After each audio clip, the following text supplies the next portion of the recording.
Representative Marion O'Neill, thanks for being with us here as we look ahead to the 2020 session. First off, let's talk about District 29B, Maple Lake, Monticello, Buffalo. Kind of talk about some of the key issues in that area. Yes, so my district is basically south of the Mississippi River. So I have some of the townships that also surround Buffalo, Monticello, and Maple Lake. And we're a bedroom community. We have a lot of people that live right in Buffalo and Monticello in particular, and then they drive into the metro. So you can imagine roads are incredibly important to them. The I-94 coalition has been very powerful in my district, particularly in Monticello. So as I-94 expands its 6 lanes, it keeps going closer and closer and closer to St. Cloud, but it's incredibly important to my district and getting freight through. I also have a lot of precision manufacturing and manufacturing in general in my district, and so they need to get their product out to market. It's also very strong with life and Second Amendment issues, so they're very conservative. They're very conservative when it comes to their taxes. It's a low tax district, so they want to make sure that they're not paying too much in taxes. So those are things that are incredibly important to my district. 2020 is going to be a bonding year here at the Capitol. Any big projects requested from your area? Not so much from my area, but there is a small project just outside that relates to my area, which is North Hennepin Community College. They're doing a building expansion, and they do serve the Buffalo School District, and they do a college in the school there. So I'll be taking a look at that. You've been an advocate for criminal sexual conduct policy reform and sponsored bipartisan legislation for a number of years, including getting more rape kits tested. So why is something like that so important, and what can be done in 2020? So it's incredibly important. If we look at the statistics nationally and even right here in Minnesota, we have a really low conviction rate when it comes to sexual assault. The Star Tribune did a several-part series about what happens after rape, and essentially it's nothing. It's sad to say, very, very little happens after rape. So these women are traumatized. They're traumatized again when they have to go to the emergency room and do a very, very invasive and embarrassing series of tests, and sometimes they end up getting, sexually transmitted diseases and other things. Then they go and they have to report and they have to explain their story over and over and over again to different officials. So it's an incredibly embarrassing and it really is very taxing on mental health. So then to see after all of that there is very low conviction rate is really disheartening. In Minnesota, we have about a 7% conviction rate. Nationally, it's about 1%. So we're doing better than it is nationally, but I'd like to see it. I'd like to see a lot more justice being offered to these women that have endured so much and gotten so little out of the justice system. Yeah, you mentioned the rape kits. I think we just recent reports where Minneapolis had, I think it was like 1,700. Is there anything that the state can do to maybe kind of speed that process up? Because I'm sure they're not alone. They're not alone. Although I believe that they probably are alone with the vast underreporting. They told the state that they had 94 untested kits when it turned out they really had about 1,700. Now, what they didn't know, and they still don't know, is how many of those are restricted kits, which means those are kits that the victim said do not test them. So we don't really know, was that 1,600 that are kits that were not supposed to be tested anyway? So really their number was close. We just don't know because they don't have that information yet. But that basically spurred me to do this bill. So this is a test all bill. And this says all kits that the victim has given permission to test will be tested by the BCA, and it goes through the same procedure that they have now.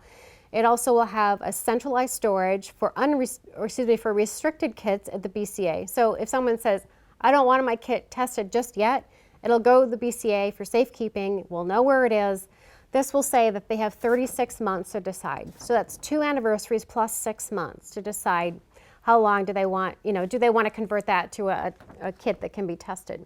And then there'll be a database so that women, if they want to know where their kit is and where the case is going, they can log in and actually see where their kit is, was their CODIS hit. They can see for them as a victim the public information available to them. They'll be able to see that on the database on the website. So it's a very important next step, and I already have a Democrat across the aisle, a second author that met with me today, and so we're ready to roll on this next piece of legislation. Another bill you sponsored last year, expanding treatment courts to Greater Minnesota, the funding for that. Looks like the public safety law, it just kind of created funding for trying to keep things as they are. Is there steps for progress in that this year? Well, I would hope so. And so I made it very clear when I brought forth my bill that the funding that was allocated, the funding that was requested by the Supreme Court wasn't sufficient. And I was able to demonstrate that through my own district. So Wright County has a drug court, and I took their budget, and they are now coming off of the federal funding that sustained them and helped them to grow. And the money that they're getting from the state isn't anywhere near where it needs to be. So that is another project of mine this session. I think that we need to really support these treatment courts. They've been successful. It's finally a place where people can get help that they need, accountability that they need. 90 to 95% of the folks that are in our criminal justice system have a chemical dependency. So if we can get to the underlying issue of chemical dependency and help them to get sober and find treatment and find wholeness in their life, we'll see the criminality disappear. You mentioned you serve on public safety, you serve on judiciary, you serve on the corrections division. I do. The Sentencing Guidelines Commission recently overhauled the probation guidelines to cap most at 5 years. Is that a good idea? So here's the hard thing about that. Minnesota is a very low incarceration state.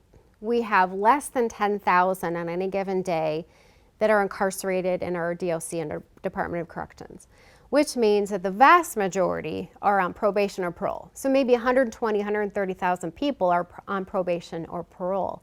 Now, statistically, if you get past a year or even 18 months of being on parole or probation, if there's no new crimes committed, they're probably not going to. So there is some merit to the 5 years, but my concern is we're taking all of that authority away from the judicial branch, and I'm not sure what they have to say about that, but I would think that they would have some concerns because there are some instances where we need to extend probation.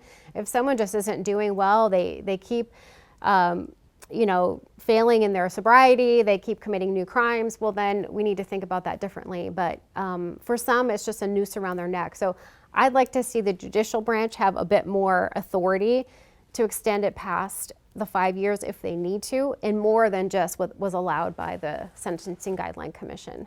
Let's get off public safety. I think we've talked a lot about that already, but in October you were a keynote speaker at the CTIA 5J Futures event in Minneapolis. Yes. Can you talk about what was shared there and how is this technology beneficial to the state? Right, so I was able to bring legislation to the state of Minnesota that basically allowed and kind of paved the way for us to have 5G here in Minnesota for the first place in the entire world. So we flipped on 5G, first place in the world. Now I'm going to say that because I think it was Korea that will argue that, but it's a matter of minutes as who flipped it on first. But it's so important because 5G is sort of the next generation of cell phone use, and it basically allows about 100 times more data to pass through the same sort of system. Now, of course, they've built out the system in a tremendous way, which the legislation I did was about small cell technology. So it's about the size of a shredder, and it hangs on light poles and utility poles, which is why we had to do the legislation. It's a line of sight technology, which means you need one within sight of the next one. So it could be blocks, it could be maybe up to a mile, but it has to be in line of sight. So it's a new technology, but it should allow us to really leap forward in technology use and data use. And these millennials are consuming a lot of data. Is this something that could help with the kind of the broadband issues in greater Minnesota, or is it maybe too far apart for that? No, it absolutely will help with greater Minnesota. That and also satellite technology. So we have 4 new satellite companies that have launched satellites to cover the entire United States with broadband. So I think the whole broadband issue will kind of go away on its own just for the movement of technology in that direction between 5G and satellite. Finally, so we've talked public safety, we've talked judiciary, technology. You're also on taxes, yes. Commerce. You might be the busiest legislator we have. What's going to be a successful 2020 session for you? Well, I do love a lot of things. I'm on 7 committees. I don't think anybody is even close to that. I'm not quite sure how that happened, but I absolutely love my work. I call this my dream job. And so I almost forget them, and I'm in the minority. I forget that because I work so hard on the policy. I work so hard on committee to bring to light any kind of issues that I might see. If there's testimony that's in counter to what's written on the bill, I point it out. And I know the freshmen are like, how can you do that? Well, you just read and you listen and you retain and you remember and you spit it back out. And it's, to me, a good session is that the policy is good, the law is good, and it's good for the good people of Minnesota.